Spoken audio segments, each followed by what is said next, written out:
question comes to us from Anthony in Bayville, New York, and his question is about Nicklaus and what I've talked about Jack relative to his hips.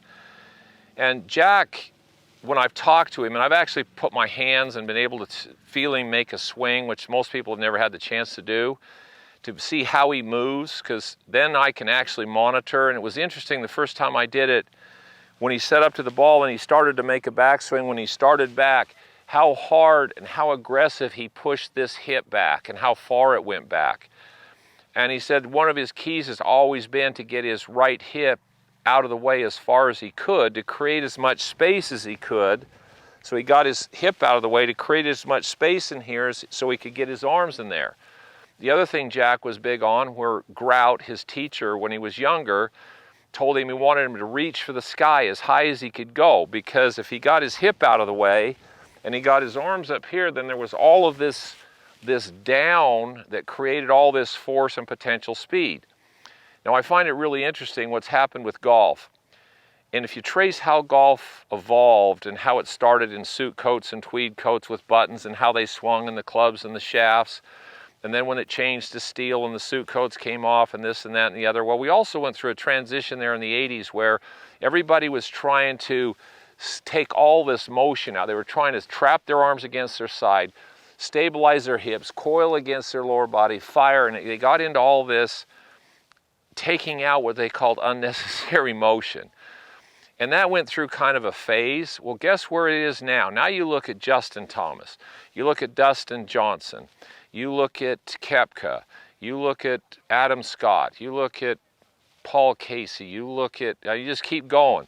And where are their arms? Well, first of all, they're all starting to allow their hip to turn a little bit more. Why?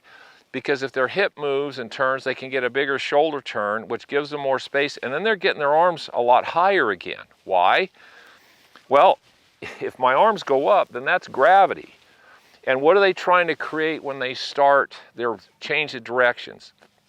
You have to load down into the ground to be able to then push away or use that force. Where do most people go? The first move they make is up.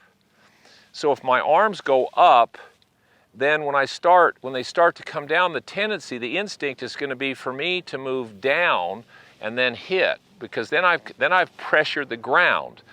So what they're finding now is what they used to think was going to make them more efficient really didn't, which I find this interesting too about science and what works and what doesn't work. So yeah, Jack got his hip out of the way. Then he's got his arms up here so that when he started down, his arms would drop down, and then from there he could hit it. So he would go out of the way and up, and then he'd go down, and then he'd let it go. So he'd go up, out of the way, down, then he'd let it go. Okay, so that's a lot of freedom. And then gravity and momentum and centripetal force start to be what controls your swing, rather than you controlling it with what you're trying to do by tightening up and keeping it real tight. So it's interesting to see how golf swings and golf ideas have come and gone.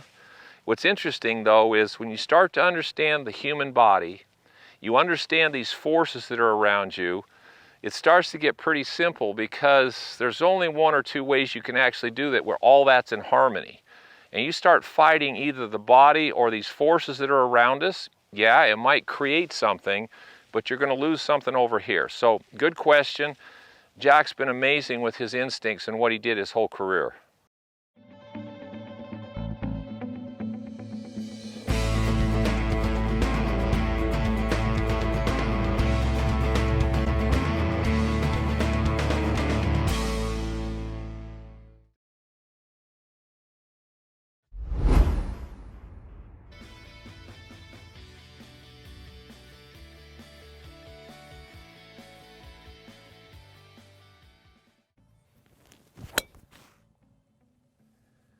Be sure to subscribe to my channel for regular updates and tips.